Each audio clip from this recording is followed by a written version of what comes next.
Bonjour à toutes et à tous. Aujourd'hui, une petite capsule vidéo. Ça faisait un bon moment qu'il n'y en avait pas eu. Depuis un lieu fort sympathique, hein, vous voyez, je ne suis pas en vacances, je suis au bord d'un lac, pas très loin de la région toulousaine. On est assez près des Pyrénées, je ne sais pas si on va les apercevoir au fond.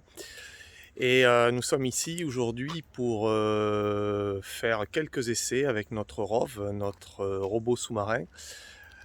Car nous proposons, vous le savez peut-être si vous avez suivi notre actualité, nous proposons depuis quelque temps des formations à la manipulation, à l'utilisation du ROV et notamment des outils qu'il emporte avec lui, sonar, système de positionnement, bras robotisés. Donc aujourd'hui, je suis venu faire quelques tests. Nous avons très prochainement une session de formation avec deux futurs pilotes de ROV.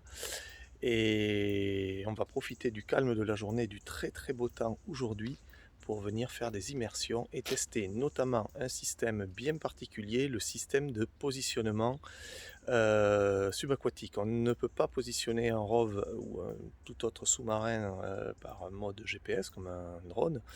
Les ondes ne traversent pas au-delà des premiers centimètres de la surface, mais par contre on peut se positionner par un moyen acoustique. Donc avec un système dont la complexité ne me permet pas de vous expliquer ici son principe.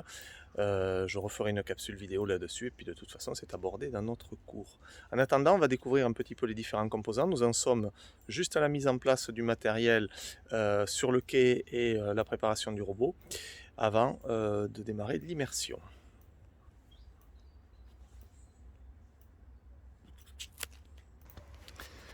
Alors donc voici une petite partie du matériel déjà, tout simplement. On est sur le quai. Voilà le quai d'où nous allons opérer. Nous avons la chance d'avoir accès à un quai qui va nous permettre d'opérer sur ce très grand lac qui est un ancien lac de gravière. Et là on voit des bouées à quelques distances et il s'agit d'épaves. Donc c'est très intéressant pour nous puisqu'on a la possibilité d'aller travailler, de faire des plongées très intéressantes. On en a là-bas également, on en a une qui est là-bas au pied du rideau d'arbre. Alors ici on a mis en place un premier système qui s'appelle un receiver sonar ou un récepteur, pas sonar, excusez-moi, système de positionnement ROV Locator, ROV L ça s'appelle. Alors qu'est-ce qui se passe très clairement pour faire très très rapide? Vous avez ici immergé dans l'eau, retenu par un système maison, un tuyau PVC immergé dans l'eau, un petit appareil au fond qui est un récepteur, qui est une sorte de micro, on va dire, sensible aux émissions d'ultrasons d'un émetteur qui est fixé sur le ROV et qui va lui dire à tout instant où il se trouve par rapport à lui, quelle vitesse il va, comment il se déplace et qui va nous permettre de calculer un positionnement sous-marin sans GPS. En plus, on a ici un système qui permet d'intégrer une antenne GPS, vous voyez, un topside, on appelle ça. L'antenne, si vous voyez, elle est à la verticale du sonar, c'est-à-dire qu'elle me positionne le sonar en XY. Il n'y a pas d'importance à positionner en Z un sous-marin, comme on le fait en drone, puisque la valeur Z, la profondeur, est donnée par un profondimètre sur le sous-marin. Je n'ai pas besoin du tout de positionnement autre que le profondimètre. Et là, j'ai donc un GPS topside qui va me permettre de positionner précisément l'endroit où se trouve mon quai. Car à partir de là, si j'ai une position précise de départ, je peux avoir le déplacement du ROV sur une carte. Voilà. Donc le tout est alimenté électriquement et par des câbles de données.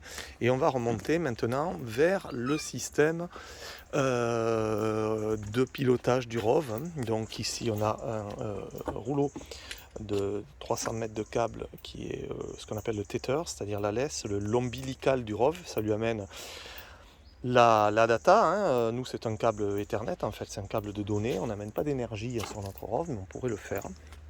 Et puis là, bien entendu, on a ici le poste de pilotage, qui est le poste de pilotage principal que vous avez peut-être déjà découvert sur de précédentes diffusions sur Facebook ou LinkedIn. Et ici, nous allons avoir à gauche un écran qui gère le système de positionnement. Je ne sais pas si on voit bien avec les reflets du soleil. Je vais essayer de me mettre à l'abri des reflets.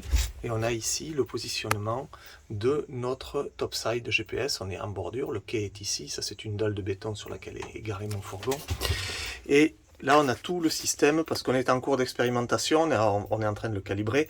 On a tout le système, toutes les données, hein, les coordonnées, tout ce qu'il nous faut pour pouvoir calibrer notre système de positionnement, le faire fonctionner correctement. À ma droite, j'aurai un écran qui est lui un écran de visualisation de la caméra, de retour de l'image que j'ai sur le fond, et qui me permet donc de travailler, de me positionner visuellement. Et puis en haut, ça sera les écrans sonar. L'écran sonar, parce qu'il y aura deux écrans, hein, il y a un altimètre, un sonar qui détecte le fond, et qui me dit où je me trouve par rapport à lui, pour ne pas venir heurter le fond, et un sonar panoramique qui peut balayer comme un radar, hein, sur 360 degrés.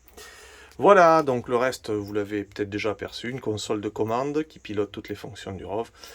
Des bus, un bus 12 volts et un bus 220 qui permet de gérer l'énergie à bord du fourgon. Une gestion de l'énergie avec un onduleur, avec un système qui m'alimente en 220 à partir d'une batterie pendant pratiquement toute la journée. Voilà, et notre petite interface qui va nous servir à envoyer les données au ROV via le fameux câble, le tether lombilique. Voilà. Donc à partir de là, nous allons piloter toutes nos fonctions, nous allons faire tous nos tests. Et il faut savoir que ce poste que vous voyez ici peut être déporté, c'est un ROV léger. Il peut être déporté sur le quai, sur une desserte mobile avec un ordinateur portable. Une souris, ça suffit. Nous avons la possibilité de le piloter depuis des endroits ou inaccessibles par le fourgon, ou alors pour des opérations beaucoup plus légères qui ne nous demandent pas nécessairement une visualisation aussi précise sur 3 écrans. Maintenant, je vous propose de découvrir le ROV en lui-même, qui est en cours de préparation. On va aller voir un petit peu ce qui se passe. Alors, voilà le ROV, donc. Alors, on l'a sorti du camion, on l'a mis sur son petit support. Il est en cours de préparation, c'est-à-dire que nous avons installé à bord la batterie. La batterie est installée dessous. On a une petite logette ici au fond, ce que vous voyez transparent, on va marquer batterie d'ailleurs. Une petite logette pour la batterie puisque lui il est autonome, donc il a entre 4 et 6 heures d'autonomie en fonction de la façon de piloter, de ce qu'on lui fait faire. Hein. Le petit tac-tac que vous entendez peut-être, hein, je me rapproche, hein, c'est cet appareil, hein, c'est cette sorte de cylindre noir. Et bien ça c'est l'émetteur du système de localisation, et le tac-tac que vous entendez, c'est tout simplement une impulsion à chaque fois émise en ultrason. Alors elle est très puissante, hein, c'est pour ça que elle est à la limite audible par l'oreille humaine à ce niveau-là, puis elle est sur des fréquences qui se rapprochent de ce qui est audible pour nous. Et elle émet un top de positionnement qui est reçu par le récepteur. Voilà. Qu'est-ce qu'on vérifie quand on le prépare? On l'a mis sous tension, tout simplement pour pouvoir le fermer, le rendre étanche. Le tube électronique dessus est lui de toute façon fermé. Vous voyez, il y a 2 opercules à l'avant et à l'arrière. À l'avant, on a la caméra, et à l'arrière, on a tous les accès câbles, les presses étoupe. Lui il est fermé, on y touche rarement. On peut l'ouvrir, hein. Il y a des joints, hein. On peut l'ouvrir, mais on y touche rarement. Par contre, le tube de la batterie, je suis bien obligé de l'ouvrir, hein. Il alimente ici le tube d'électronique. Donc qu'est-ce que je fais? À chaque fois, pendant au moins 10 à 15 minutes, voire 20 minutes, je viens tirer au vide mon tube de batterie et mon tube, vous voyez, d'électronique. Bon, j'ai tiré à 9 pouces de mercure, c'est pas grand chose, hein. C'est à peu près un tiers, un quart de la pression atmosphérique. Et je vérifie que mon manomètre ne descende pas. Voilà, pendant plusieurs dizaines de minutes, de manière à ce qu'on soit certain qu'il n'y ait pas une entrée d'air, une fuite. S'il n'y a pas d'entrée d'air, il n'y aura pas d'entrée d'eau. À l'avant, on fera une check complète avant de plonger. On a des feux. On le voit pas bien ici, pardon, on a une pince de manipulation qui va sortir, hein, elle va sortir de 40 bons centimètres. Et on a quelque chose qu'on va réaborder plus tard dans une autre capsule, peut-être aujourd'hui si j'ai le temps. Un sonar 360, c'est un radar donc qui va pouvoir surveiller tout le périmètre de la machine jusqu'à une cinquantaine de mètres à peu près, ou alors je peux choisir de lui faire surveiller que certains secteurs. Voilà, il y a beaucoup de souplesse sur cet appareil et il va nous donner une image en 2D d'une réalité 3D de ce qu'il va relever, des obstacles qu'il va relever sous le lac. C'est très très efficace. Voilà, donc pour l'instant on va s'arrêter là pour cette capsule vidéo. C'est une rapide présentation. Tarder donc à le mettre à l'eau et à faire les expérimentations du système de positionnement surtout. Et si c'est concluant, je continuerai la vidéo, je vous referai une petite vidéo pour vous montrer comment ça fonctionne. Je vous remercie, peut-être à très bientôt, et je vous souhaite une belle journée ensoleillée.